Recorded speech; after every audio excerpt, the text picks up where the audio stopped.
The best Batman cartoon ever. The Batman from 2004. We all know who Batman is. He is one of the most well-known superheroes and one of the greatest of all time. Whenever you think of dark heroes, you think of The Dark Knight, created by Bob Kane and Bill Finger.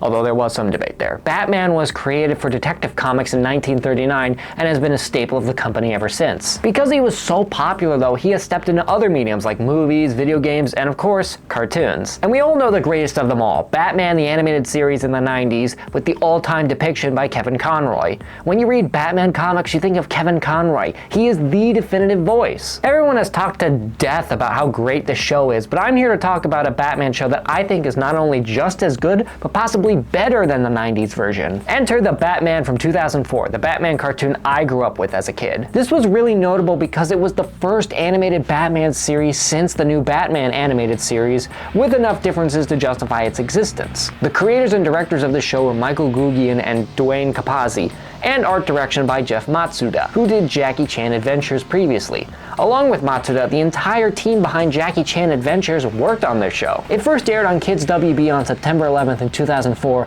on both Kids WB and Cartoon Network for its first 2 seasons before switching over to just Kids WB. Just to spoil it for you right now, this series was phenomenal. Great writing, amazing animation, intriguing storylines, and great characterization for everyone, including Batman. In the Batman animated series, Batman was a pro. He has Robin by his side. He had been doing this for years and years, and he has already met most of his villains. In this Batman show, however, he is just getting his start. People still question whether or not Batman existed, and he had only been doing this for 3 years. No Robin or any other members of the Bat family. And you can tell based on how Bruce is in this series that he is very young and feels like a 20-year-old, while in the Kevin Conroy version, he seemed to be somewhere around 30. This is good because we can do things the Kevin Conroy version didn't do, particularly Batman being inexperienced, making mistakes, and working to become better. The point was to show Batman at a stage where he hadn't been before, the early years. That is the strength of the show, the fact that this is the first time Batman meets these characters, and half the time they are either new characters or reinventions of old ones. I like that this cartoon deals with a lot of Bruce Wayne's personal problems. The best Batman stories are the ones that focus on Bruce Wayne balancing his life with Batman, because most writers just want to focus on the Bat God, and that is how you get lazy writing. To be honest, I didn't really remember this show as a kid because I was a toddler when it started and only watched bits through DVDs, so when I found one of the DVDs while cleaning, I decided to give it a try, and I loved it. The fact that it doesn't get much attention these days is mind-boggling. I mean, it is honestly one of the best DC cartoons ever. Maybe the reason is because it was cast in the massive shadow of Batman the Animated Series, or because it released the same time as Teen Titans, another revolutionary cartoon, but it's time people start acknowledging how amazing this series is. No one talks about how great this series is on YouTube or social media, and it boggles my mind. That is one of the goals on my channel, to remind you why franchises are so well made and showcase a franchise that hasn't gotten much love. With all that said, I'm Rocko from Read More, and let's dive in. Also, consider liking and subscribing if you enjoyed the video. Our very first episode, The Bat and the Belfry, opens with a crime boss sweating in fear as he sits in his office, surrounded by his thugs. The thugs can't see anything but notice a glimmer as a batarang flies past them. The thugs try to attack but are unsuccessful. The crime boss cowers and tries to run away, but Batman easily captures him. I should note, by the way, up until now, Batman was completely hidden, but reveals himself to the crime boss, just so he knows what's in his future nightmares. As he says, "I'm the Batman." Batman here is played by Reno Romano. He's a Canadian voice actor who mostly did narrations for the CW and NBC, as well as the narrator for Curious George. He was brought in to voice Batman, and he does a great job. After this, he did voice a bunch of characters, including Spider-Man, believe it or not. We then get the awesome theme song, the Batman theme song made by U2's The Edge. I love this theme so much. It feels like a serial killer's theme until it builds and builds, and it's just so freaking epic. Especially ending the thing when the only lyrics are, "The Batman." It's just, every time I listen to this, I think, this is Batman, I am in for a good time. After a job well done, Batman gets in his Batmobile and races home using a series of secret tunnels he mined throughout the city. He returns to the Batcave where Alfred was waiting to surprise him with a cake. Alfred is played by Alistair Duncan. Alistair Duncan had done a lot of work as a Scottish actor, appearing in this, other Batman projects, God of War, and Spider-Man. And the wildest fact I found about him was he was almost the lead character Duncan MacLeod in the Highlander series. Now, of course, that eventually eventually went to Adrian Paul, and Alistair would appear as an immortal on the show. But can you imagine? Yes, I love Highlander, and maybe we'll cover it someday. The cake is to celebrate his anniversary as the Batman, 3 years ago tonight. Batman makes a wish on the cake, and Alfred knows that he wished his parents were here. The next morning, Bruce is watching the news where the Gotham Police Chief Rojas is giving a statement that there is no Batman. He is an urban legend. Chief Rojas is played by Edward James Olmos. He has a ton of credits in TV and film, and while he is accomplished and does okay with what he is given, Chief Rojas is a nothing character. He exists to be a mouthpiece for the police not liking Batman, nothing more. He is the stereotypical angry commissioner, and he's the only character I did not miss when he disappeared. Bruce says that being a legend is how he likes it, under the radar, while Alfred brings up that Bruce is attending a basketball game in order to keep up appearances. And if you're wondering, they are the Gotham Gators. I'm sorry. At the police station, Rojas is telling Detective Ethan Bennett that he needs to nab Batman with his new partner, Detective Ellen Yin, formerly from Metropolis PD. Ethan Bennett is played by Steve Harris. He appeared as an actor on Law & Order and a bunch of other live-action shows, mostly dramas, while Ellen Yin is played by Ming-Na Wen. She voiced the character of Mulan as well as the bounty hunter in Mandalorian, and out of the whole cast, she is probably the most Hollywood famous, as she appears in a lot of big Hollywood productions. And yeah, I know Ellen Yin looks exactly like Eliza from Gargoyles, and yes, I've read that was intentional. By the way, Gargoyles is great if you were wondering. Now you might be asking why there are multiple original characters in the show, and why some characters like Robin or Jim Gordon either never show up in the show or show up late. The reason why is because during this period the Bat Embargo Act was in full effect. Basically, the rules of the Bat Embargo Act was that they limit DC characters' use in projects. So Riddler, for example, could only be used in one series at a time. This was designed to make it so characters aren't overused. That's why some characters don't appear in the Batman, because they're being used somewhere else. And why in Teen Titans we never see Batman or any of the other heroes, because they're being used somewhere else. I don't know if it's still in effect today, but it does explain a lot here. Scarecrow, Ra's al Ghul, and Two-Face were restricted from appearing in this series because they were going to be used in the Christopher Nolan trilogy. That night, Bruce is getting ready to leave when Alfred reveals a nifty new Batwave, an app on the phone which alerts him to crime picked up in the area. This is definitely the most technological Batman, by the way, with the Bat vehicles, the Bat computer, and the Batwave being so high-tech, much more than any other version we've seen before. We then venture to Arkham Asylum, where an orderly is checking the cell. He is confused though when he sees somebody in the vacant cell. He goes in and sees that the Joker broke in, and he gasses the orderly. Before that, the orderly also says Steiner is in this cell, which I like to think is a jab at Scott Steiner, a pro wrestler who's a little bit nuts. I love this version of the Joker. I love his design, his voice, and the way his character is portrayed in the show. I also love that sometimes instead of a suit, he wears this straitjacket thing. It's a great design choice. I'm gonna be honest though, he was a bit too much to swallow at the start, since this version looks so different from any other Jokers before him. And he's honestly great though. He's played by Kevin Michael Richardson. He was on Gravity Falls, Mortal Kombat, Transformers, Family Guy, and so many other shows. You might also know him as the voice of Trigon in Teen Titans, as well as the frickin' Shredder in the 2012 Ninja Turtles. Ethan and Yin, meanwhile, are going over the Batman case. No one has seen him, and he has a lot of money since all his stuff is custom. They then get a report that someone broke into Arkham, and they go to investigate. At the basketball game, Bruce is doing the billionaire thing of having beautiful women with him everywhere. But this is when Bruce gets a Batwave alert, so he calls over his car with his phone and suits up to go. Also, something to note in this series, what's up with the sky? The sky turns blood red at some moments and into so many other colors like purple or dark green. What is going on? This is one of my favorite Batman suits. It's the slick and classic design, but with the long cape and sharp fingers on the glove. On the bridge of Arkham, Joker is doing his thing and blowing up bridges, but Batman doesn't mind as he uses a grappling hook to get across. He walks through Arkham, but when he finds the orderly, Batman sees that he has a Joker smile on his face, which now haunts my dreams. Joker then shows up while clinging to the wall like Spider-Man. Yeah, this is so cool. It's Batman meeting the Joker for the first time. And yes, I know this has happened a few times before, but this was extra special because this is a young Batman encountering his first ever supervillain, which also happens to be his nemesis. Joker is great, by the way, as he swings around like a psycho. Batman is not in the mood for games and tries to wipe the makeup on his face, but that's just his skin. Joker tries to gas Batman, but he's Batman, so he stops him. Joker mentions during this he wants to turn this place into his new hideout, but Batman, in a moment that defines the character, says Joker's sick and he needs help, offering a hand to help him. Joker refuses, obviously, when Ethan and Yin arrive on the scene and decide to swim across the bay. Batman and Joker then get into a fight, and I have to say the animation is so good for these fight scenes. I may not mention how fights are choreographed in these reviews because they are hard to explain, but just know I cannot put into words how well this is animated. Joker gets away, however, and leaves Batman with another jack-in-the-box that he used to blow up the bridge, but this one wasn't a bomb, it was a joke. The detectives make it to Arkham and split up to find Batman, and Ethan actually sees him out the window and tries to arrest him, but Batman grapple hooks away. What is that hook attached to? Back at the Batcave, Batman leaves the orderly who was gassed in the care of Alfred to try and help him. The next morning, Alfred learned that the orderly is okay, but he is paralyzed for now, and Bruce thinks his Joker gas could make an antidote. He thinks back to his fight with Joker and realizes that if he finds the Joker's old hideout, he can find him. This is when Ethan shows up to the manor, but it's just a fake out as they are high school friends and basketball teammates. Now, apparently this is controversial. Batman plays basketball? I don't really see the issue.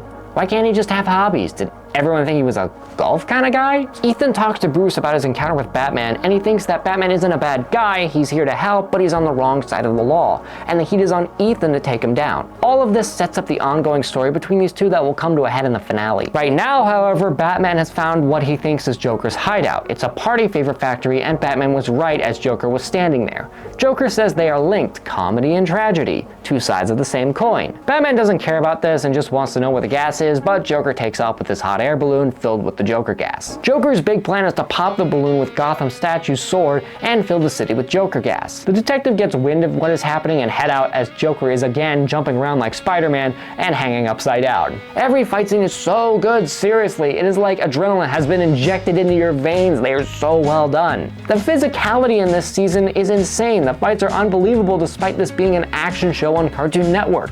Normally they would get upset about seeing a punch. The theme that you will see with the villains in this show is that they are altered vastly from their previous incarnations. That was intentional because the creators felt like most of the Batman villains from the original comic strips were really just altercations of typical crime bosses. They wanted to separate this from crime dramas and make it more like a superhero show, which is why the villains are a bit more animated and supernatural in nature. Batman is in hot pursuit of the balloon and catches up to Joker, and they have another epic fight as the detectives follow. Ethan puts it together and realizes the clown is responsible for the Arkham break-in, but Yin doesn't really care and wants to take them both in. Joker actually has Batman beat, but Batman uses a grapple hook to move the balloon out of the way of the sword. This enrages Joker as Batman gets the upper hand and pulls down the balloon with the Batboat. Batman captures the Joker and releases the Joker gas into the river, dissipating it, as well as create an antibody for the orderly. The first episode ends with Joker locked up in Arkham swearing revenge against the Batman. Okay, rankings for this. How do my rankings work? Well, there are 4 criteria for my ratings. First is characterization. How characters are depicted factors greatly into the ratings. If they are clearly defined and showcased, then they rank higher. Second is story. How the story progresses from start to finish factors into the ratings. If it's dynamic and interesting, it gets a high score. If it's plotting and boring, it gets a low score. Third is entertainment. How fun something is plays a big part.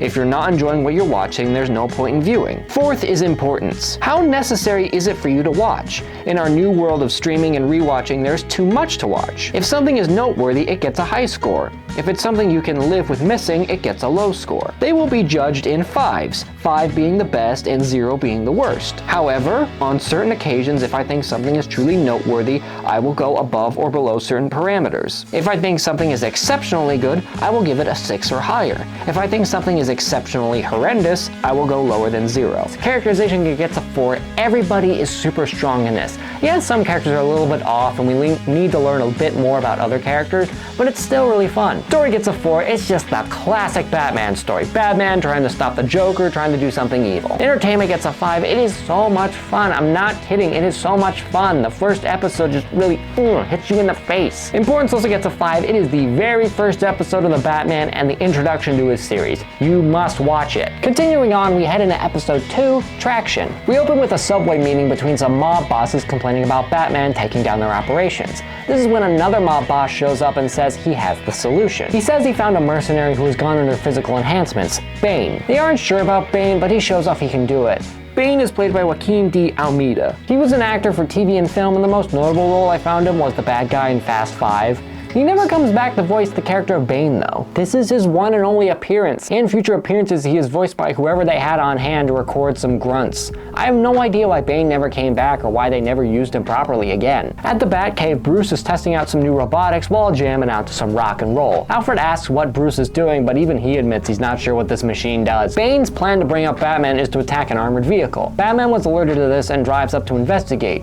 Yin and Ethan also gets the same alert. When Batman shows up, Bane is waiting and they have a fight. This fight is great as always, but Bane gets the upper hand as he uses his enhancements to grow his muscles, and I am not a fan of this design. I really like the black mask look where you couldn't see his face, although my favorite is the luchador mask because I'm a massive wrestling fan, but this is just silly. He has yellow fluid now instead of lime green, which is a downgrade. He's got goofy, oversized chompers. His skin turns dark red for no reason, which doesn't fit Bane. Maybe it's because the blood in him is overwhelming, but it's not a good look. Batman is able to use his agility and gadgets to avoid him, but it only slows him down as Bane breaks the bat, throwing him into the stone wall. Bane doesn't even bother with the money because now that Batman is out of the picture, all of Gotham belongs to him. And this is a good time to mention Bane in this is not great. Maybe it's because he didn't get a single proper appearance after this, but he's just kind of a fight-crazed monster. None of the genius charm he had in the comics. If they gave him more time, he could have developed, but they just don't for some reason. Batman, meanwhile, is not dead, but he definitely has a concussion and broken bones,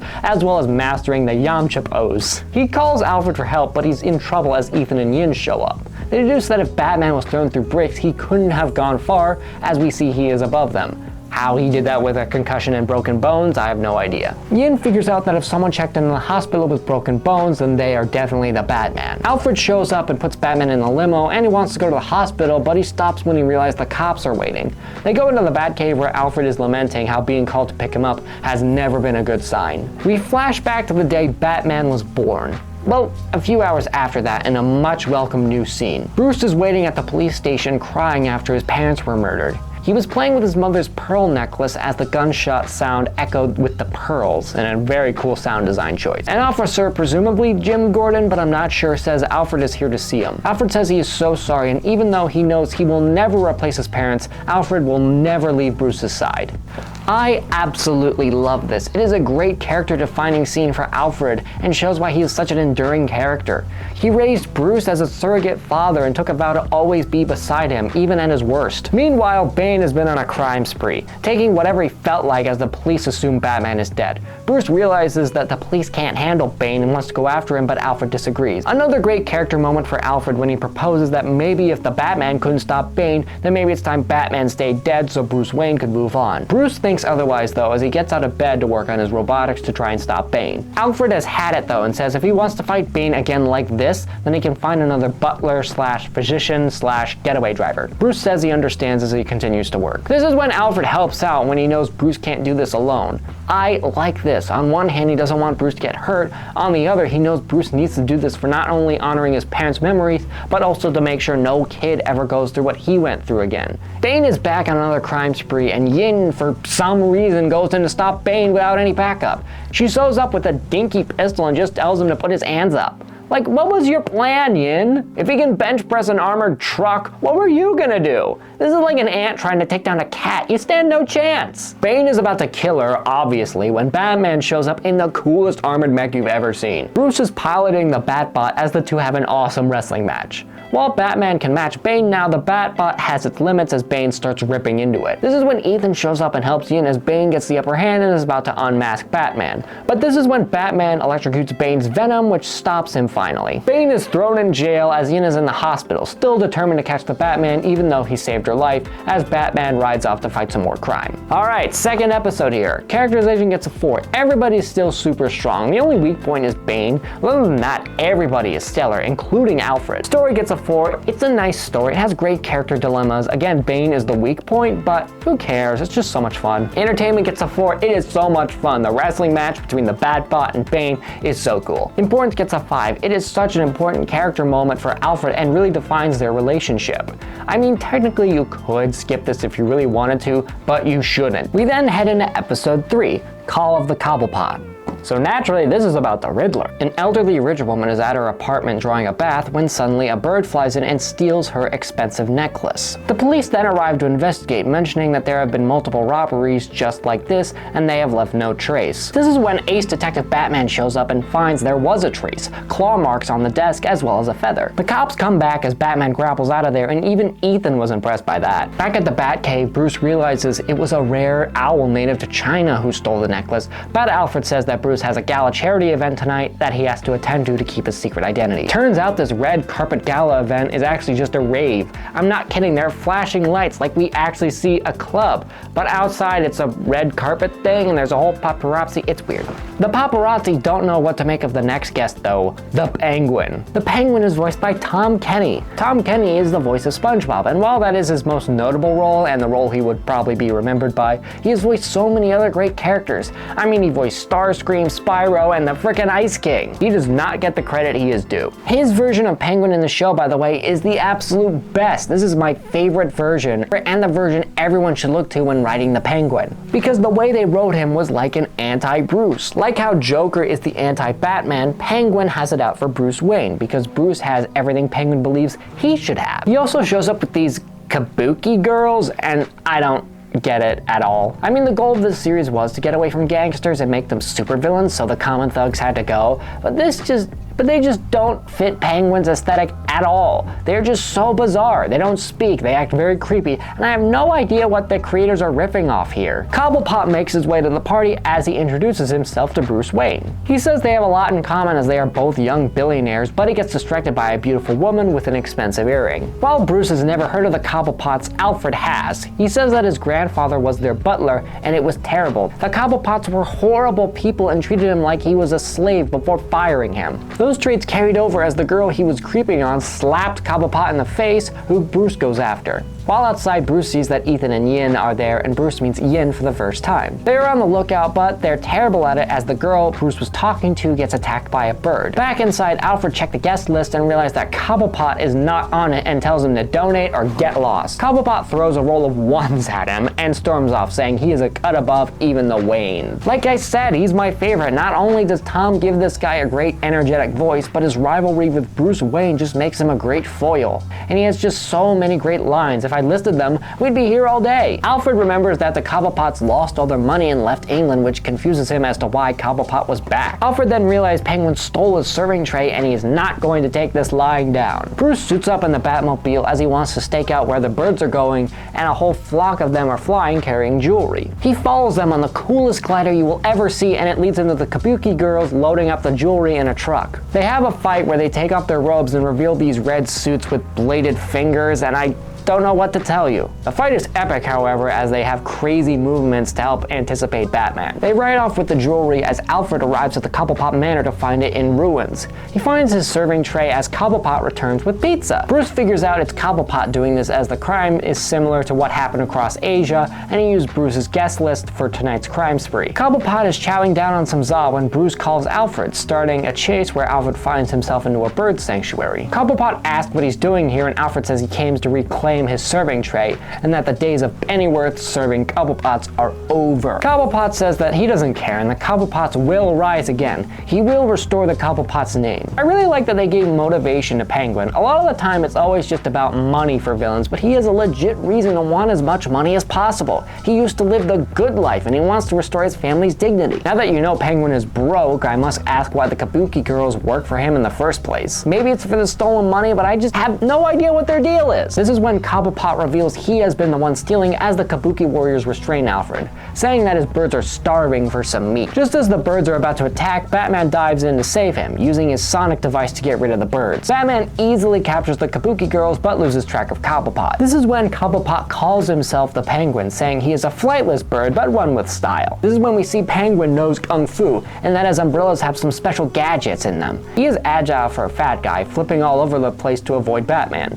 Their fight is way cooler than you thought it would be, as Batman eventually gets the upper hand and knocks Penguin down. Alfred frees himself as Penguin tries one last time to attack Batman, but Alfred throws a serving tray at Penguin before the seed cage drops a mountain of seed on him. The next day, Bruce and Ethan are shooting some hoops, calm down internet, before Ethan reveals, despite what the press say, Batman stopped the Penguin. The episode ends with both of them wondering, do the freaks bring out the Batman or does Batman bring out the freaks? This was such a good episode. Characterization gets a 5, everybody's super strong, even Penguin, we have such a strong motivation for him, wanting to restore his family's honor and getting back to the good life which he once loved. Story also gets a 5, it is just such a strong story and a good narrative with Bruce and Penguin bouncing off each other. Entertainment gets a 5, it is so much fun, especially the fight between Penguin and Batman. It is surprisingly really good, like I thought it would suck, but it's really fun. Importance gets a 4, like you could technically skip this one if you pulled my arm enough, but I wouldn't skip this. It's really fun. Continuing on, we have The Man Who Would Be Bat, episode 4.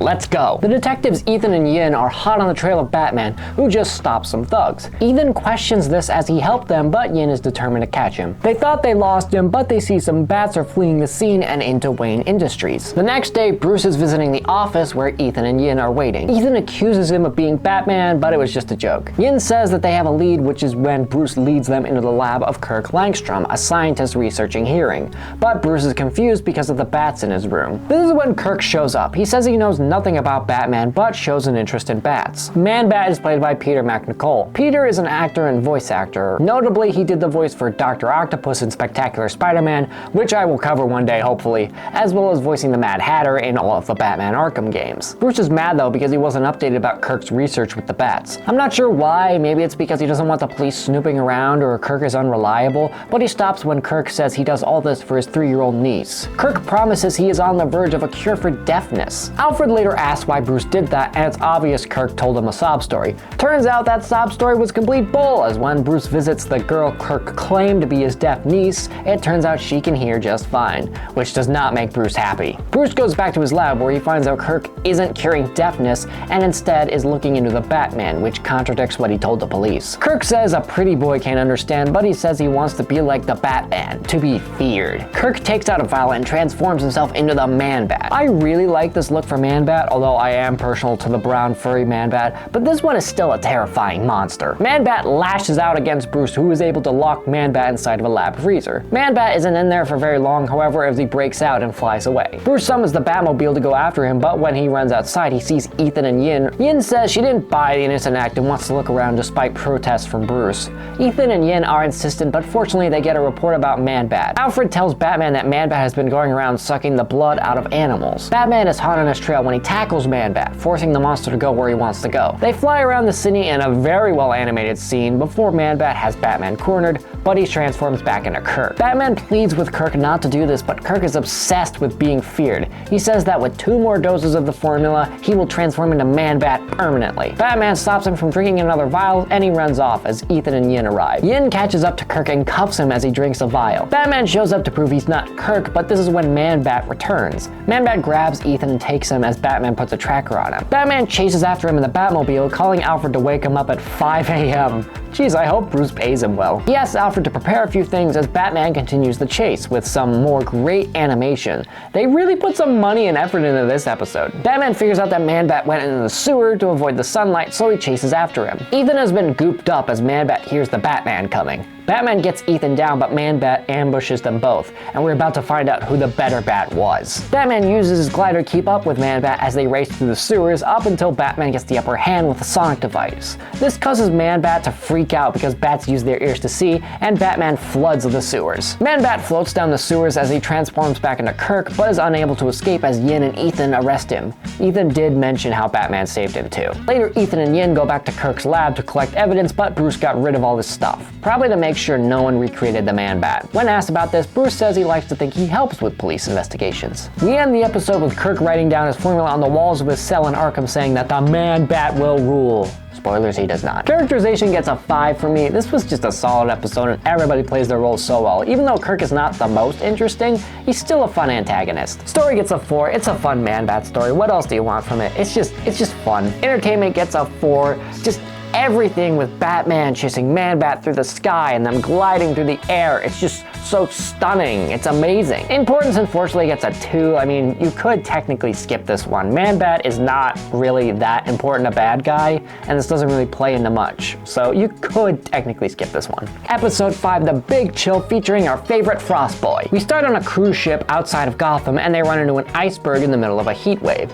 because this is where we meet Mr. Freeze. Mr. Freeze is played by Clancy Brown. Clancy Brown is a legendary voice actor, because if you watched anything from the last 30 years, he was probably in it. He is such a great actor. The amount of roles he has had are insane. He was Mr. Krabs from SpongeBob, Lex Luthor from Superman the Animated Series, Taskmaster in Marvel's Spider-Man, and my favorite, the Kurgan in Highlander. No pun intended, Mr. Freeze is so cool. Just the awesome voice and with the best design Mr. Freeze has ever had. We'll get into character stuff later, but this guy is one of my favorites. He instantly freezes a party boy when he demands all the jewelry they have, while demonstrating he can easily break ice with his heat sword. At the Batcave, Alfred says he should take a vacation in the Alps for skiing, although he can't ski just yet because he has to suit up and investigate Mr. Freeze. He races there as the police investigate the scene. They somehow unfroze the guy, even though I'm sure he should have died in 3 minutes from a lack of oxygen. Ethan and Yin say the trail's gone cold, but Batman uses his infrared to follow the footsteps. Mr. Freeze, meanwhile, is still robbing. He does keep himself busy, 2 jobs in one night. He also loves diamonds, as that is what he really wants. Batman shows up to stop him though, and Mr. Freeze says he has been looking forward to their reunion. He turns the place into a snowstorm before using his ice powers to overwhelm Batman. He also says he was going to kill Batman, but Batman hits his ice helmet with a batarang. When Batman holds him up, he realizes it's Victor Freeze. Mr. Freeze freezes Batman as Batman remembers where they met before. Way early in Batman's run, he was chasing after Victor while he had stolen some jewels. He was determined not to get caught, but his car flipped out when he almost hit a homeless man. Victor managed to get out and run into a cryogenics lab where they were testing out the power of freezing people. Victor tried to fight off Batman, but he's Batman, so his diamonds fall and he goes in after it, but he falls into a cryogenic tube and gets electrocuted at the same time his cells froze. Victor questions if he was still amongst the living, but when he got out, he realized he was neither a monstrosity. He forced an expert in the field to help him build a suit so he could control his powers. While he doesn't mention it, we see his wife Nora in a photo strip he has with him. I don't know if they wanted to do more story there, but man, they should have. I love Mr. Freeze so much. Give me a Mr. Freeze episode any day. Also, in this one, his name makes sense. In the animated series, he's a doctor, so why didn't they call him Dr. Freeze? Here, he's not a doctor. Now, you're probably wondering, why didn't they just recreate Mr. Freeze from the animated series? Let's face facts. Batman the Animated Series is legendary. You are not going to do a story better than them, so why even try? I much prefer them doing something different than rehashing something already done to perfection. I mean, the idea that Batman created Mr. Freeze and ruined his former life just creates a great dynamic. Yeah, his motivation of wanting to be rich is kind of lame, but who cares when the character is so great? That is the only problem though. Whenever he does return, we don't advance his story. We do normal criminal things. This is a reoccurring problem with the show though. They don't really develop their villains that much. So as much as I love the Batman, the show is weak in following up their great setup. Mr. Freeze does thank Batman for giving him power though, but he is ready to say goodbye. Ethan and Yin then show up, but Freeze gets away, leaving Batman for the police. Yin wants to unmask Batman, and while Ethan is curious, he says it doesn't feel right because Batman got here by trying to stop Freeze. While Yin agrees Batman means, well, he is still a vigilante, and that means he is a criminal just like the rest. Batman manages to get free because he's Batman, and escapes down the slide just like Mr. Freeze did. Bruce is resting near the fire where Alfred confirms he is sick. Bruce blames himself for creating Mr. Freeze. Yin was right, the Batman is just hurting people. He says that maybe it's time Batman just took a permanent vacation. This is why I like this version of Batman. He is very much not a quiet brute in this one. He often confides in his friends and Alfred about how he makes mistakes or is afraid or doesn't know what to do, and you feel great when he does come out on top. It just makes him so much more relatable and compelling. Freeze, meanwhile, makes more ice puns as he robs store after store and even gets revenge against the homeless guy who caused his car crash. Bruce is convinced he's just a criminal like all the rest, and while Alfred wants nothing more than for Bruce to hang up Batman for his health and happiness, he reminds Bruce why he's doing this. Bruce looks at a photo of his parents and he has a flashback to the night he lost them. This time though, Joe Chill took his name seriously as he became Mr. Freeze and froze his parents. This is all a dream though, and this is the Batman actually hitting us with some subtlety, because his promise of being Batman was to make sure no little kid ever lost his parents like he did, and if he leaves Freeze alone, more kids will lose people important to them. Bruce is determined as he says the Batman is needed, while Alfred has prepared a new suit that can stand the cold. Great design, but it is just a white bat suit. Freeze has set up a base in the park, freezing out the police while Batman busts his way in. Freeze is bawling as he sits on an ice throne surrounded by diamonds and his frozen victims, who I assume are very dead. Freeze thanks Batman again for creating him, but Batman says he put himself on ice. Bats didn't tell Victor to become a criminal. Crime doesn't pay, and he should have learned that. Batman is prepared for Freeze this time, as well as his many ice puns when they fight. Freeze says that he will be the Emperor of Gotham, but Batman has other plans as he calls the Batmobile. Batman also has flamethrowers in his suit, which is cool, but then he drops ice all over Mr. Freeze, finally beating him. The episode ends as, while looking down at him, Ethan admits while Batman may be a criminal, he's the kind of criminal he can get behind, ending the episode. This was the best episode so far. Characterization gets a 5. Everybody's super strong, including Mr. Freeze. This is his debut and his best episode. Story gets a 5. It is such a compelling story with Bruce questioning if he even should be Batman. Entertainment gets a 5. It is just so much fun seeing Mr. Freeze and Batman bounce off each other, and Clancy Brown is so much fun. Importance also gets a 5. It is so freaking important. We finally get to see Bruce Wayne's parents in this, and it's a defining character moment for Bruce.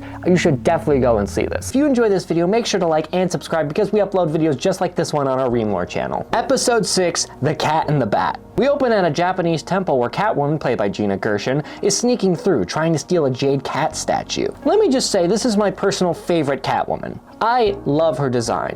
While red, yellow, and black look bad on Bane, it looks pretty good on Catwoman. It's less she is wearing a skin-tight leather suit and more like a leather jacket and pants.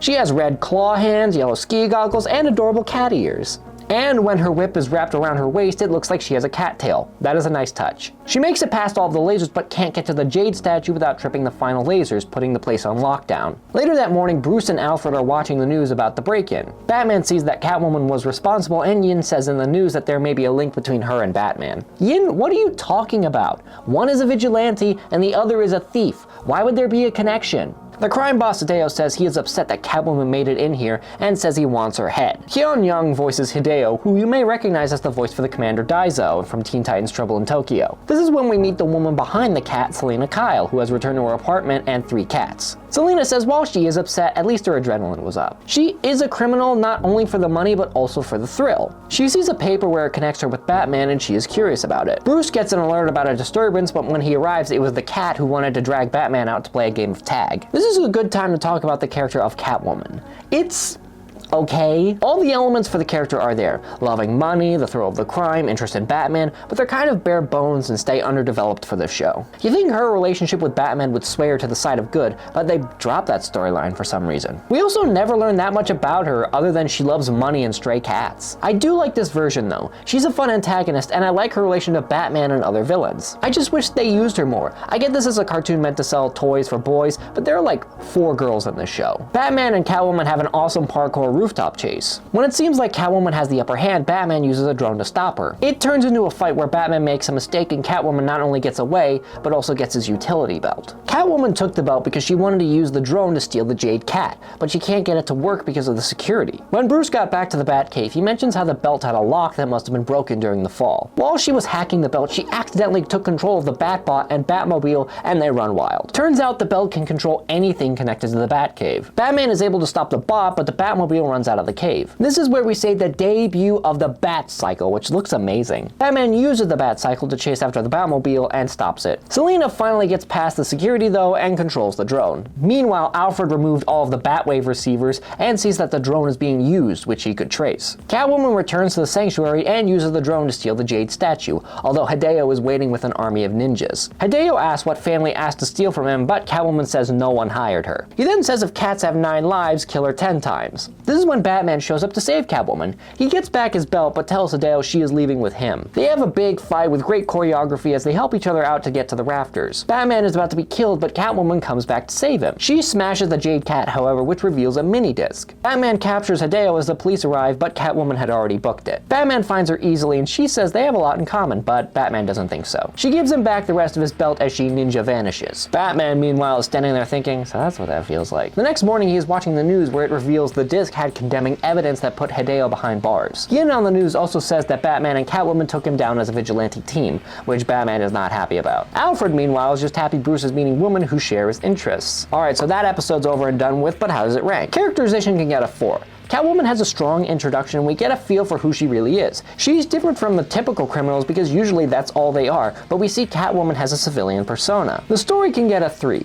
It's pretty average, kind of every Catwoman story we've ever seen, but it's still fun. The only downside is Catwoman taking over the Batbot, because that feels like we're padding out the runtime. Entertainment gets a 3. Continuing the Batman Catwoman stories are fun and the fights are excellent, especially the end where Batman and Catwoman are fighting ninjas. Importance gets a 5. Catwoman's introduction is very important because she does show up a lot in the future in a bunch of cool stories. Moving on, we have episode 7, The Big Heat. This episode starts out with a crime. I know, for this show that's crazy. Batman investigates a crime as Alfred reminds Bruce he has a meeting with the mayor today, but Batman is too concerned with solving who is breaking into these tech companies. Batman finds all of the servers trashed and the man who caused it, Firefly. This is my favorite version of Firefly bar none. Firefly is played by Jason Marsden. Notable voices include Max from The Goofy Show and Billy Numerous from Teen Titans. I love Firefly's costume, the yellow and black sleek design with a jetpack that looks like a firefly. He starts blasting Batman before they both fall outside of the building. Both of them are fine as Batman is Batman and Firefly can fly around with his jetpack. He also has lasers on his wrists which he uses to attack Batman, but Batman manages to sever the connection to his guns. Bruce meets with the mayor of Gotham named Grange.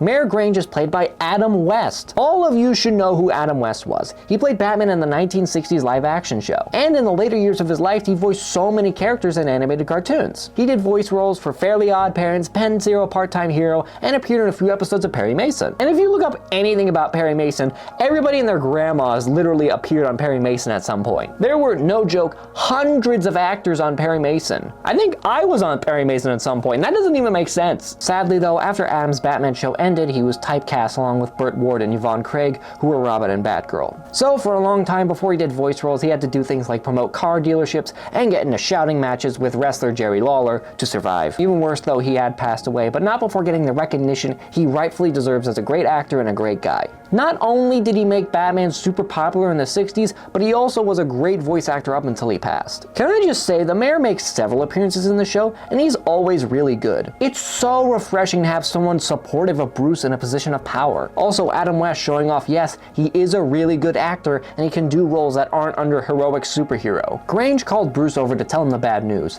The contract to rebuild the orphanage went to GothCorp instead of Wayne Industries. Bruce was very upset by this. Wayne Industries has supported the Children's Hospital since the beginning. His father founded it as a doctor. GothCorp, on the other hand, has been investigated and accused of doing very shady things. Grange says the city council isn't concerned with their reputation. Yeah, that reflects reality. But they care about Bruce's, since his public image is as a playboy. Grange knows Bruce is great, but Bruce is determined to make the case to the council. Grange gives Bruce the chance to make his case tomorrow, so when he got back to the cave, he does extensive research to show that GothCorp is not suited to do this. Bruce is interrupted by Firefly attacking though, so Alfred offers to finish the research. Batman flies with his glider to intercept Firefly and finds it strange as he was attacking a law firm this time. We have an air battle and the fight is just as awesome as ever. I mean, do you expect anything less at this point? I also love how Firefly moves around, jetpacking in all different directions. It's over pretty quickly though, as Firefly has a superior flying machine. Batman wakes up stuck in a warehouse and Alfred tells him the council is about to vote. It does not go well for Bruce. He shows up late and unprepared, and the council decides to give the contract to GothCorp, one of them noting that he's no Thomas Wayne. Back at the Batcave, Bruce is upset because he failed twice today as Bruce and Batman. Alfred says he did all he could, but Bruce suggests maybe it's time to give Wayne Tech away so he can focus on being Batman, or give up Batman to be a full-time Bruce Wayne. This storyline is great. The best stories featuring Batman are about Bruce Wayne and his connection to Batman. Bruce is very upset because he felt he didn't live up to his father's legacy and memory, both as Bruce getting the contract or as Batman keeping Gotham safe. The lesson of this episode though is that maybe instead of Bruce and Batman working against each other, they should help each other out. When Bruce is watching the news, he realizes that the law firm Firefly attacked was after GothCorp, and that the tech companies were GothCorp competitors. They hired Firefly to make it look like arson while they build an orphanage to distract from dirty business. Again, reflecting reality there. Bruce comes up with the idea to lure Firefly out by holding a press conference that says he has a prototype ready to pull ahead of GothCorp. It works as Firefly jets over to burn Wayne Industries, but Batman is there waiting. Firefly flies out, but this is where Batman unveils a jetpack that can match Firefly's. They have awesome air battle part 2 where they fly all throughout the city. At the end, both of their jetpacks get trashed, leading to a grounded fist fight where Batman easily beats down Firefly. Firefly has been bragging about how no one could touch him,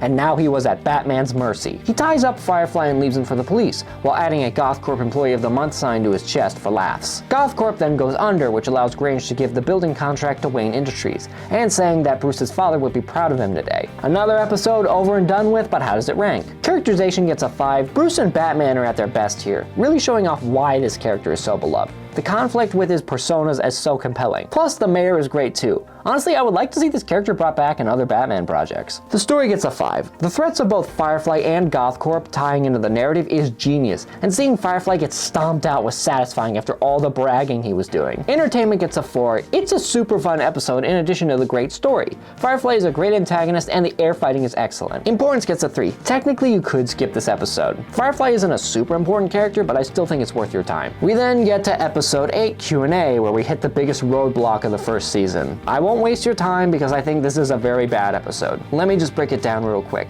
This story features one of the worst Batman villains in history, the Clue Master. He's an overweight loser living in his mom's basement who wants revenge against a canceled TV show because he lost as a twerp and never got over it. It has lame action scenes where Batman gets beat up by Clue Master's younger brothers, I don't get it, it's never explained, and then through some BS questioning, Batman defeats him and saves the hostages. Clue Master is played by Glenn Shadix. He actually voiced the Brain from Teen Titans, doing a great job by the way, and did some voice work for Jackie Chan Adventures. Now I do want to say he passed away and thoughts are with his friends and family, but this is not one of his best characters. This episode also had the weakest attempt to connect it to Batman that I've ever seen. When Batman figures out Clue Master's backstory, he goes, "One bad day is enough to define us." Do not do that, Bats. I get that you were the best and you're trying to sympathize, but you lost your parents and he lost on a game show. There is no comparison. The absolute worst bit of this episode though is when at the start the writers make fun of Adam West's unfortunate situation when he had to do car dealerships to pay the bills because he couldn't find work. Everything in here was lackluster already, but that just felt mean-spirited towards a legend who was going through a tough time. Now, it may not have been intentional, multiple celebrities have been there,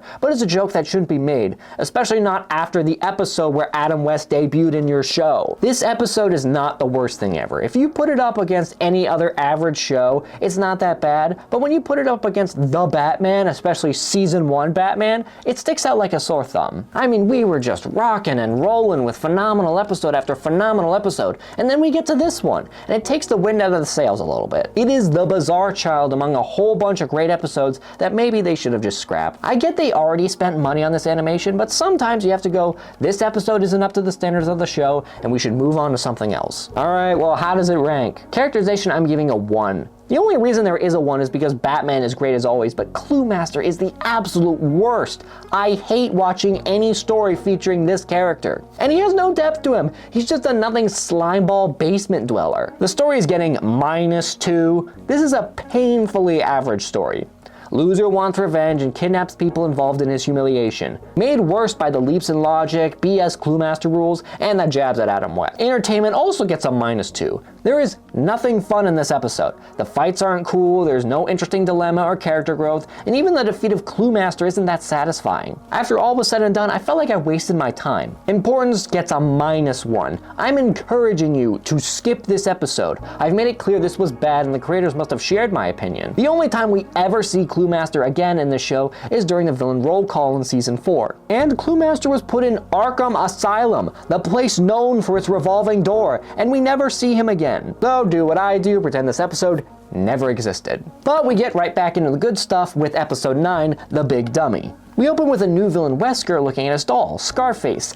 Yes! We quickly see from their interactions that Scarface is the boss and Wesker is a toady. One thug says Wesker is alright, but the other thug calls him a dummy, which sets Scarface off. He yells at the thug and pushes him on a trash compactor tread as he begs for his life. Scarface and Wesker are played by Dan Castellaneta. Dan, if you didn't know, is the voice of Homer Simpson. I cannot recreate the shock I had when I saw this, because he sounds nothing like Homer, and it continues to prove my point that this show has an all-star cast. Dan also voiced a bunch of other characters on both The Simpsons and other animated shows, my favorite of which was Megavolt on the Darkwing Duck show. He does a great job making Wesker and Scarface feel like completely different characters with just his voice. Honestly, I didn't know he was so talented. Thug 1 and Thug 2 are played by John DiMaggio, who is an absolute voice acting legend, Bender from Futurama, Jake from Adventure Time, and about a million other characters. At Wayne Manor, Bruce and Alfred are racking their heads trying to figure out what Scarface is building from all the parts he's been stealing. This is also where we learn that Alfred set up a dating profile for Bruce, and this goes nowhere. Saving you some time here, but Bruce decides to keep being Batman. However, it does bring in the question for Batman about letting someone into his life, the loneliness of being Batman, but it's honestly pointless. Back with Scarface, you know the plot you actually care about, the crew have broken into a museum to steal a part. Wesker also brings up that Scarface promised after this job they would retire to a ranch. They trip the silent alarm, which leads Batman right to them. He easily takes out the thugs, but as the fight continues, Scarface gets into it but can't do anything because, you know, he's a puppet. Because of this distraction though, they manage to trap Batman as a propeller blade inches towards his head. Batman is able to escape, but it's too late as the criminals got away. Bruce goes back to the Batcave and looks up mug shots of dolls? What? Okay, there is no way that is a thing. There's no way it instantly works. Are you serious? Bruce learns that after one night of performing, the audience booed Wesker and Scarface, so they came back and robbed the place. Back with Wesker, Scarface says he just needs one more part, and then they can pull off the greatest heist in Gotham's history. Inside of a building, Scarface steals a motherboard, but this is where Batman shows up. Wesker wants to leave, but Scarface says he either takes out Batman or he gets another partner. It does not go well for Wesker, obviously. He is a puppeteer while Batman is a ninja. The thugs overhear what is going on from the car and charge back in. During the fight, Batman realizes that this isn't an act. Scarface and Wesker are legitimately two different personalities. Yes, Scarface is a puppet, but it is another aspect of Wesker. After some fighting, Scarface falls in the assembly line where he gets messed up. The thugs attack Batman, but he's Batman, so he ties them up. Wesker managed to escape with Scarface and the motherboard intact while Batman interrogates the thugs, learning that they plan to rob the Gotham Gold Reserve. What he was building was meant to help them get in, and we soon learn it was a giant robot. I like the design. It's a Scarface robot that has Wesker sitting on the left arm, opposed to how it normally is. This is also where we get some relevance to the romance subplot of getting to know Bruce Wayne. If Scarface is the dominant personality of Wesker, then Batman is the dominant personality of Bruce. So how can someone get to know just Bruce Wayne? That was the only part of this romance subplot I liked, showing that he can't have a love life if he can't tell them the truth about who he really is. Meanwhile, Scarface used his robot to break into the gold reserve and load up the gold into his stomach. As he was leaving, Batman swings down to face him. Yeah, Bats, maybe you should have brought your robot to this. It's an awesome fight, great animation and stellar choreography as always. Scarface grabs Batman and says this is only the beginning, saying he's going to hit every bank in Gotham. That upsets Wesker because they were supposed to retire. They were all standing above a train track though, so Batman blinds Scarface and forces the robot onto the tracks where it's destroyed. The episode ends with that date with Becky that I skipped over, as Bruce decides to dedicate himself to being Batman. Characterization gets a 5. I absolutely love Scarface and Wesker. They are criminally underrated as far as Batman villains go, and their characters are just so great, helped by how talented Dan is. Even the thugs are memorable when they have nothing going on for them. The story gets a 4. The story is kind of generic, but it's lifted up by how great Scarface is, and I like the conflict with Batman realizing if he wants a relationship, he needs to be honest about his whole life. Entertainment gets a 5. It's very entertaining to see Wesker's dynamic with Scarface, and the robot fight is a lot of fun. Importance gets a 3. It's not super important to watch, but seeing Scarface debut is well worth it. Topsy-Turvy, episode 10. We open with a judge working when he hears someone outside but doesn't see anything. That is when Joker shows up. The judge freaks out because the Joker is supposed to be in Arkham, but the Joker just laughs and laughs as he blasts the judge. Ethan, Yin, and Batman show up to find the judge encased in a playing card, still alive but frozen. Before the police could do anything, the Joker pulls the judge out of there with his dune buggy, but Batman is in hot pursuit. Batman chases after him, but the Joker uses oil to stop the Batmobile. Bruce is confused by how Joker could be running around since the records show he's still in Arkham. Plus, Joker left the judge to show Batman and the police, to announce his plan, find a full deck of cards of people who crossed him. Batman goes back to Joker's old hideout where he is stalked by the Joker. This scene is great at building tension. For the first time, a villain is stalking Batman instead of the other way around. Joker tries to ambush him, but Batman gets him first. They fight and Batman notes that he isn't talking much, just laughing. Joker is also using a super pogo stick as a weapon, and it doubles as a blaster, which is very on brand for him. Batman disarms the Joker and asks him some questions, but learns the laugh was from a laugh box, and realizes from his face paint that this isn't Joker. Batman takes off the mask to see it's an Arkham orderly, who was threatened by the Joker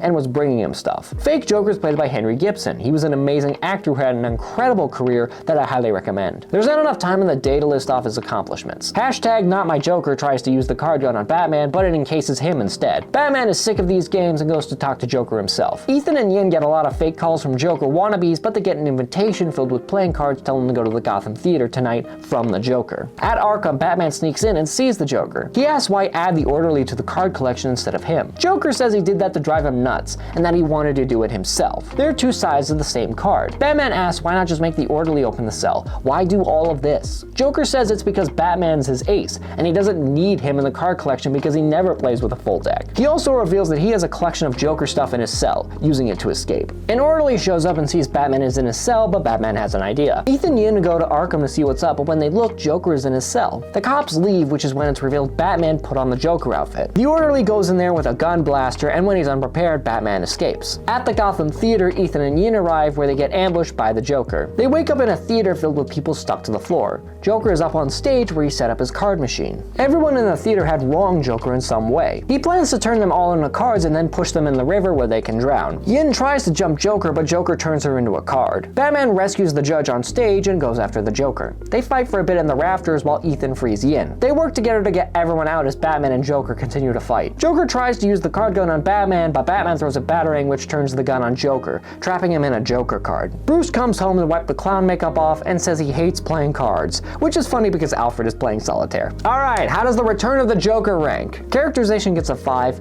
Everyone is really strong in this episode character-wise. Batman, Joker, Ethan, Yin, everyone's great. Story gets a 5. The Joker stories are just next level, and this crime of his keeps people guessing, while also making it obvious what he's going to do. Plus, the second Joker stories are always up from the first one. Entertainment gets a 5. This version of the Joker is so much fun. There were a bunch of jokes I didn't mention that are super funny. Importance gets a 5. This is Joker's second appearance, and it further builds their rivalry pretty smoothly from last time, and in the finale it gets even better. By the way, if you enjoyed this video, make sure to like and subscribe because we upload videos just like this one on our Reamlore channel. Bird of Prey, episode 11. I wanted to do a quick review of this episode just to get to the good stuff, but this episode is okay. In this episode, Penguin is somehow out of Arkham stealing again. Then there is this interviewer who is looking at the life of Bruce Wayne, and Penguin is mad that they aren't interviewing him. The interview is played by Case Soichi, who also voiced the mother in the Q&A episode as well as many other characters in kids' cartoons. Penguin shows up to Bruce Wayne's home and captures Alfred before destroying the place. The best part of this episode really is Penguin saying that he hates Bruce because he has everything Penguin should have,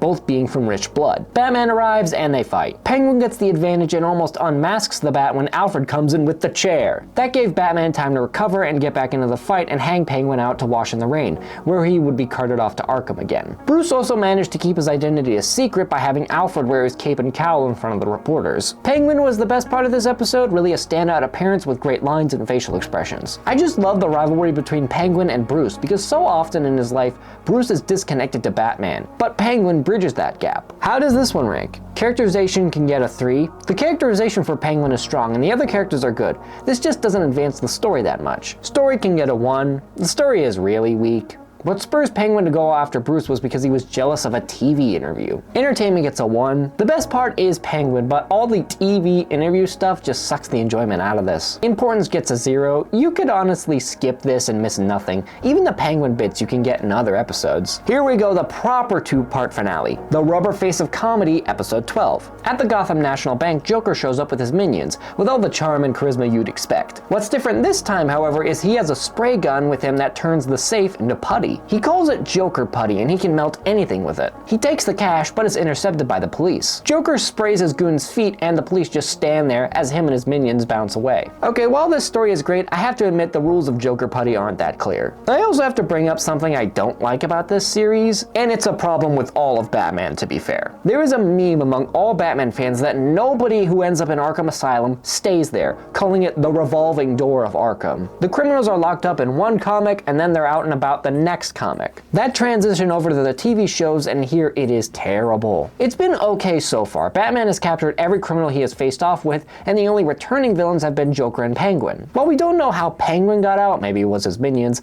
there was an in-story reason to how Joker got out the first time. But here Joker is just somehow out of jail, and then as the series goes on the revolving door becomes so much more apparent. Characters who get captured in one episode appear in the next one free as a bird. It is lazy storytelling and it just bugs me because this is is not that hard to fix.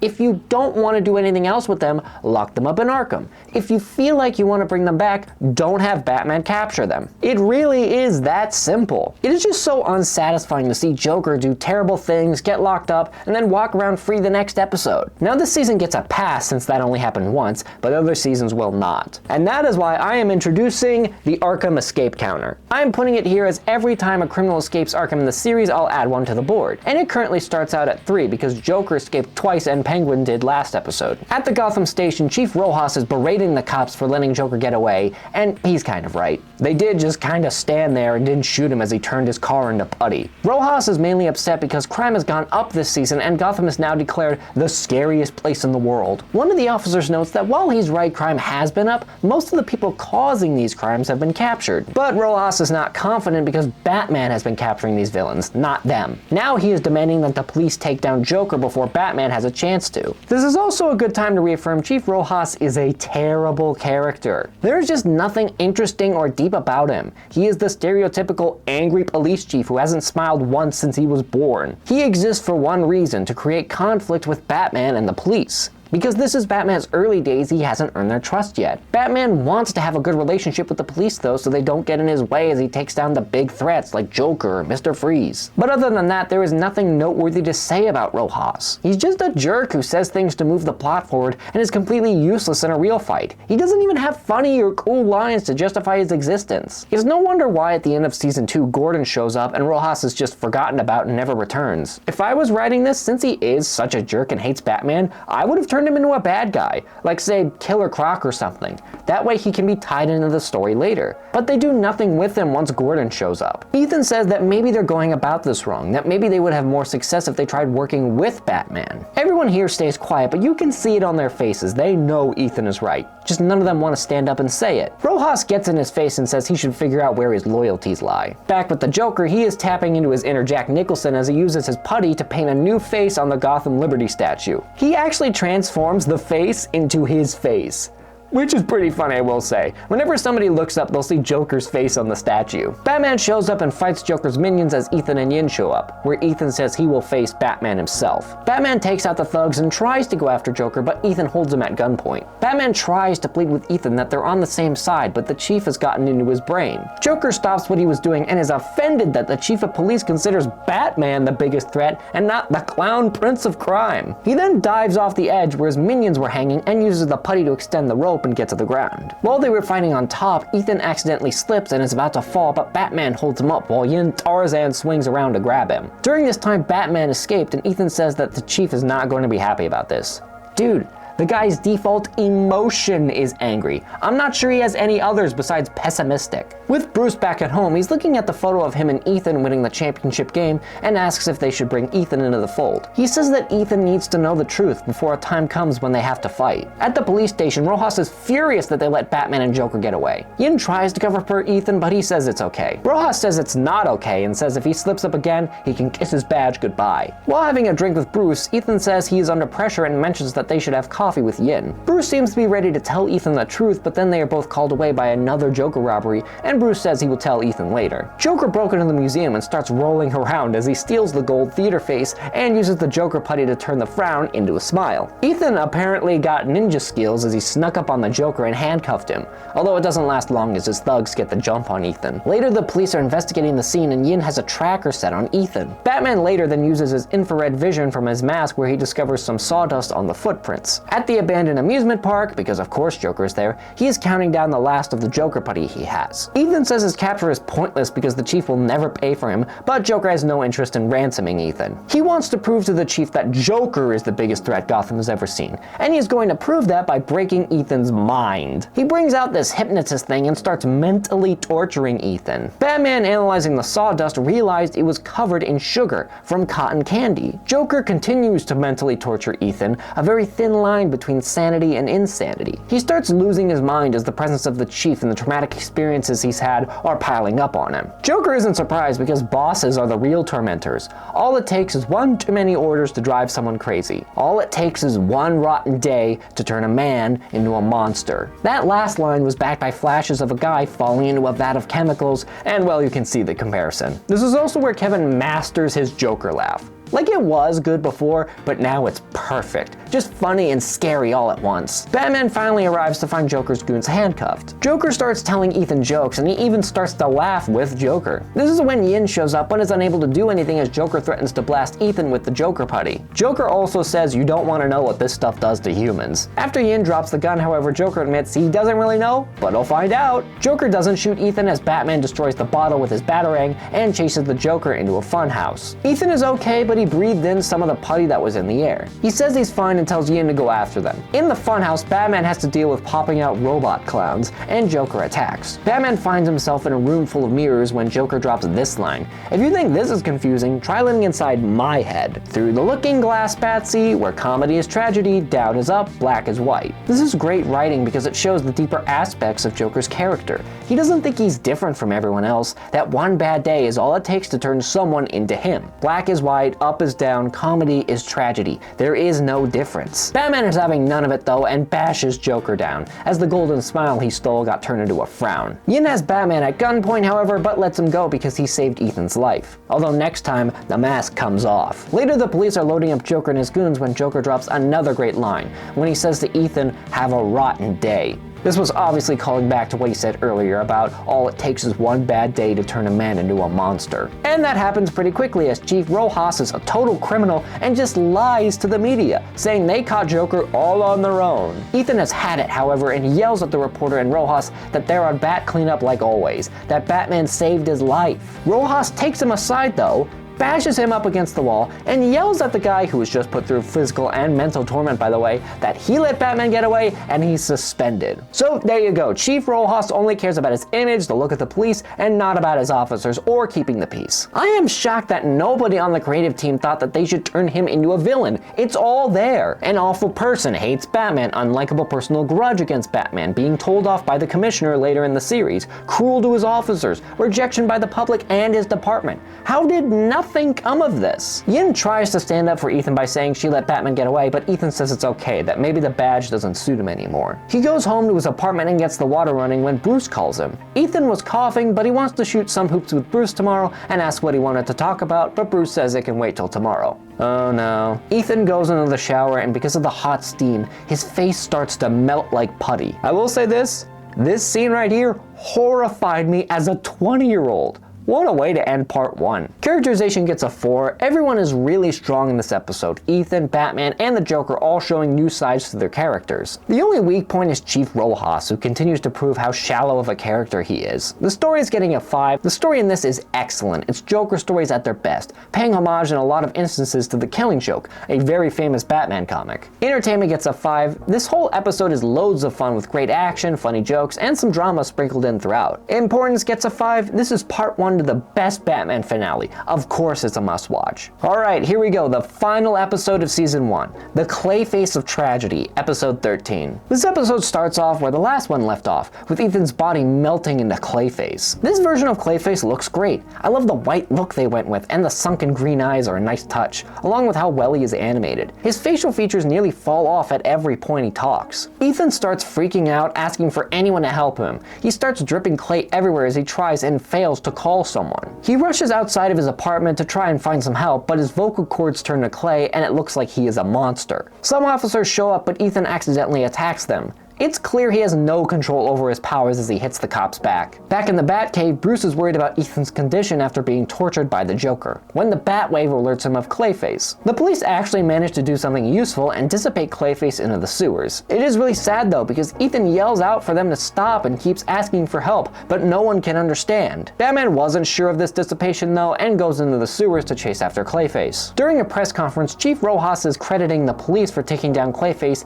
and just insults the guy, and takes credit himself for his zero-tolerance policy against freaks. What policy? All he did was yell at his men to try harder. Please don't tell me this is how actual police departments operate. Ethan heard what the chief said about him though, and breaks into his office to attack him. Batman swings in to stop Ethan, but Ethan leaves as Batman pursues. Chief Rojas then continues to be awful because even though Batman just saved him, he still orders his men to go after them. Batman corners Ethan on a rooftop and they have a great fight, with Ethan mastering more of his powers as the fight goes on, hardening his skin and morphing his limbs into weapons. I should also mention during this fight, there is no rock beat or high energy tune. It's a sad orchestral tunes that fits the tragedy of the scene. It also plays during emotional or tragic moments, and I love that. Most other action shows would put rock beats over the emotional moments because they don't want the kids to feel sad. Like a character is admitting his insecurities and mistakes, but they play some happy tune behind it to dampen or ruin the moment. I always hated that because it's dumbing down the show and talking down to kids. Kids are a lot smarter than cartoon companies give them credit for. They can follow storylines and understand a wide range of emotions just like an adult. Dumbing down emotional moments in shows sends a bad message to kids that everything is happy all the time, even though it's totally okay to be sad or angry. So I really appreciate this show for not talking down to kids who might be watching. Yin shows up with some officers and it just breaks your heart that Ethan tries to call out to her, but she doesn't understand him, and Yin can't recognize him. Yin tells them both to freeze, but they both jump off the building and Batman manages to get a sample of Clayface. Clayface can also fly, apparently. At the Batcave, Bruce managed to figure out that the clay contains human DNA and that Clayface may be a victim. Ethan, meanwhile, crawled back into his apartment. While looking at a photo of his face, he actually manages to morph his clay body to look like himself again. Keep in mind that this isn't his real body or real skin, he's still made of clay. He does manage to morph his vocal cords though and regain his voice as Yin knocks at the door. Ethan comes out looking like his old self as Yin says she just wanted to check up on him. She tells him about Clayface and how it was near his neighborhood, but Ethan snaps at her. He reminds her that Rojas suspended him and the freaks are his problem. Yin puts her hand on his shoulder and promises to get him back in action, but she got some weird substance on her hand. Ethan shrugs that off and says he's tired and needs a break. Back at the Batcave, Bruce figures out that Ethan was infected by Joker's putty, that Clayface appeared in Ethan's neighborhood, and that he went after Chief Rojas. Ethan is Clayface. At the Chief's apartment, Yin shows up to say that Ethan is not right, and Rojas lets her in, saying he never trusted Ethan. Real villain of the show here. This was a trick though, as Yin was actually Ethan in disguise. While racing across the city, Yin calls Bruce, who is also in her car, to talk about Ethan. During the talk, Yin figures out that Ethan is Clayface and sheds a tear for her friend. She makes it to Rojas' apartment, but it's too late as Ethan has captured the Chief. Real creepy moment here. Ethan disguised himself as a big officer, and as the other officer grabbed him, we could see the Chief's face inside of the guy's shoulder. Batman and Yin figure out that Ethan is going to the Gotham gym, where Bruce and Ethan played hoops. Batman arrives to see Ethan is about to kill Rojas. Here's my question, Ethan. Why didn't you kill him at his apartment? What's the point of dragging him to the basketball gym? Did you want to play him in a 1v1 before he died? Batman says he needs to let Rojas go, but Ethan questions why. According to the Chief, they're both on the wrong side of the law. Batman reaffirms, saying it doesn't matter what he thinks, it's the code you live by that matters, and you don't want to cross a line you can't uncross.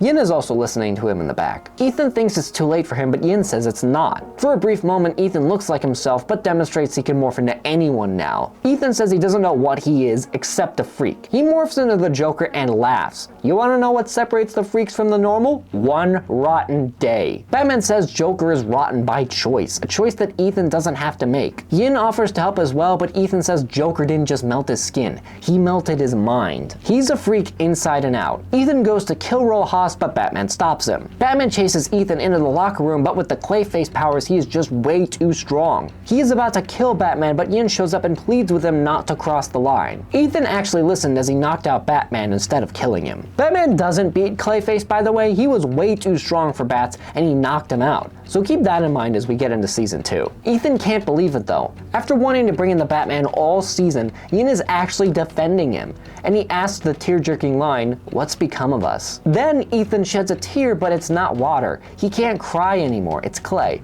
And then I start crying because I can't handle any of this. Ethan can't handle this either as he turns to clay and goes down the shower drain. Yin was now alone with Batman.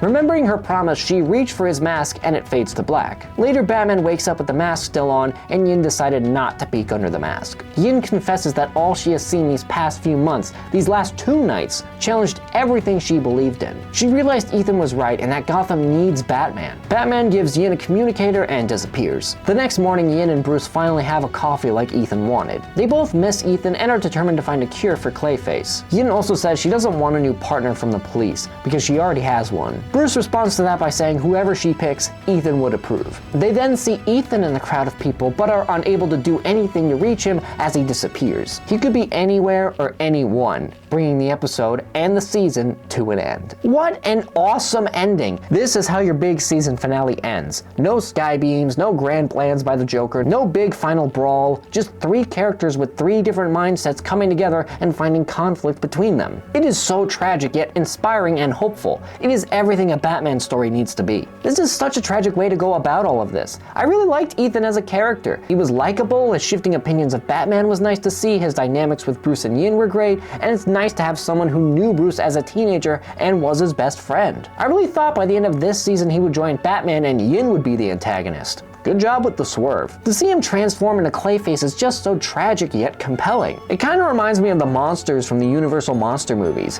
where they were victims as well as the monsters. This is also the great thing about introducing new characters with no comic or cartoon history. You can do anything you want with them. I genuinely did not see this story coming, that Ethan was going to become Clayface, but here we are, and it's awesome. It's just such a great story and a nice way to shake up the status quo going into season 2. Characterization gets a 6. Everyone is at their strongest here. Ethan's mind has deteriorated because of the torture and Clay, and he firmly believes he's a freaking monster. Batman and Yin are also great trying to reach out to him. The story can get a 6. This is such a strong story continuing the narrative from the last episode, and I was super invested from start to finish. A good person and friend of the main character being turned into a villain is always intriguing. Entertainment gets a 7. The whole thing, while not fun because of Ethan's tragedy, is great with the fight scenes, and it's hard to not be invested at this stage. Importance gets a 5. You could argue this is the very best episode of The Batman, and it's the ending of season 1. It's a very important must-watch. I'll be honest, I wasn't sure what I was getting into when I revisited this series, but man am I glad I did. This is my favorite Batman cartoon and rivals the animated series in my opinion. After this 2-part finale, I was so ready to jump into season 2. So if you enjoyed this video, I'll look into season 2. Make sure to like and subscribe if you enjoyed, and I'll see you all later.